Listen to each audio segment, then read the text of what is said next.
So some of what I'm going to talk about, the committee is extremely familiar with. You know what your savings accounts are. You know what the general fund is. The general public doesn't have that understanding, and our members as well as part of the general public don't. So I'm going to do a little bit Budget 101 as I go through this document as we were trying to follow money. The good news is that savings accounts for rainy days have been rebuilt in no small part because of the hard work of this committee, as well as the sacrifices made by our members. And the economy is clearly in an emerging turnaround. The accounts that I charted out in Table 1 hold $302 million, which is about 63% of general fund revenues.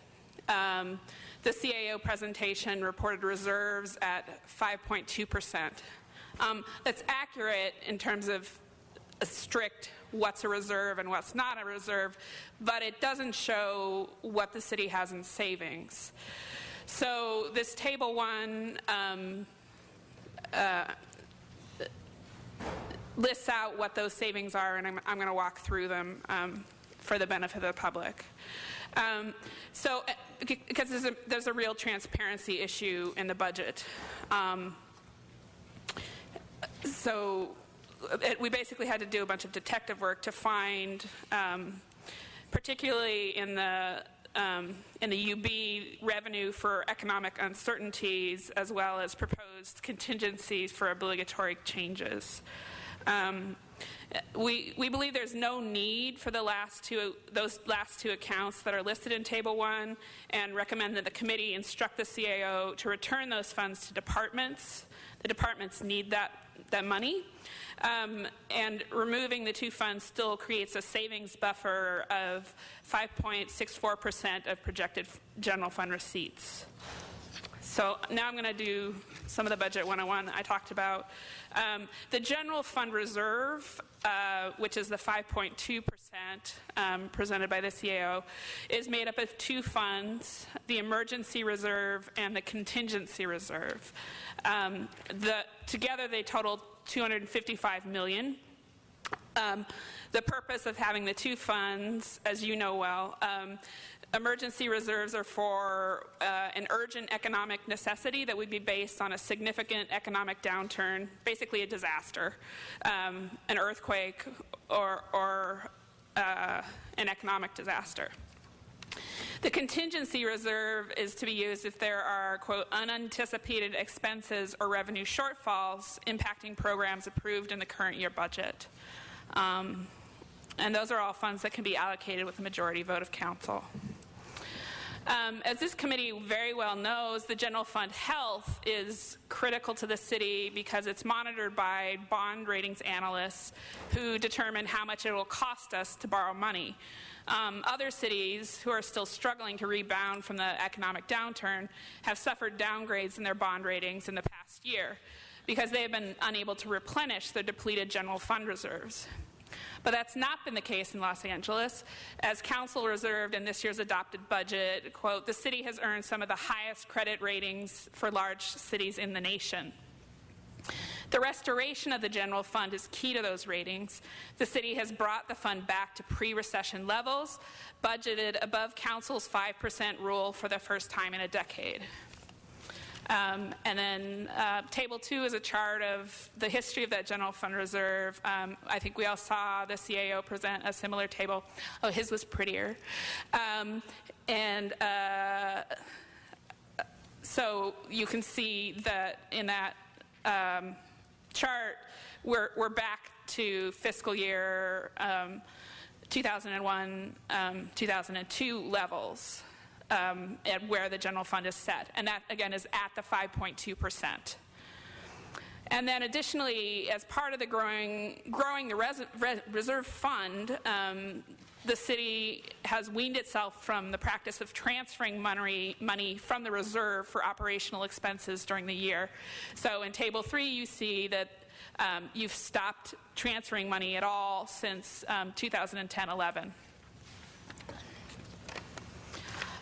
So those are the general reserve funds that are specifically captured in the 5.24%. In addition to that account, the city has a budget stabilization fund with deposits to be made when the economy is strong and actual revenue exceeds the projected target revenue. And while funding sources for that are not cataloged in the proposed budget or supporting information from the CAO, it looks to us like the fund had swelled from last year's budgeted $500,000 to $69.5 million. And we base that conclusion on the CAO's supporting information memo on general fund allocation, which takes note of the president of the budget stabilization fund of one-time revenues of $53.45 million, and also the mayor's fast fact sheet identified other savings to be left in the account totaling $16 million. So that's where the basically $70 million comes from. And we would like to note, and personally as someone who is part of team encumbrances, that part of the growth of that fund was in no small part, I calculate we gave a 26% bump to that fund by the work we did on encumbrances, where we yielded $18.2 million for the budget stabilization fund. There's another $9.6 million in special funds that we don't know where it is, but I'll talk about that later. Then there's, now we get to the sort of creative accounting that we think is really just wrong. It's not transparent. This isn't the way to do good public budgeting. There's this brand new fund created called the Revenue for Economic Uncertainties Fund. It's tucked within the unappropriated balance so that folks understand what the unappropriated balance is as opposed to these other savings account. The unappropriated balance account provides funds for appropriations after the budget adoption to meet contingencies as they arrive. There's specific funding, personnel, equipment, and or procedures that cannot be adequately defined for contingencies that occur during the year. By recognizing such contingencies in the unappropriated balance, startup funding is provided. So that's cash that you can spend during the year, basically. The proposed budget is in right now, the proposed budget book that we're all looking at is the first stage of defining the UB during deliberations. You can see in Table 4, I charted out a history of what happens with the UB during the three stages of the budgeting, where we look at the proposed budget, then you all make modifications with council, and then the mayor's final approval. This fund is flush at $77.2 million, an increase of about $50 million, or 181% from last year's budgeted $27.5 million.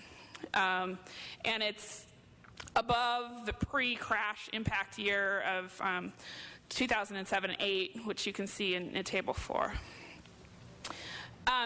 So, okay, this line item that we have concerns about, the Revenue for Economic Uncertainties Fund, it's valued at $21 million, and we think that line item includes obligations to fund the general fund portion of already negotiated labor agreements arrived at through concession bargaining during the economic crisis.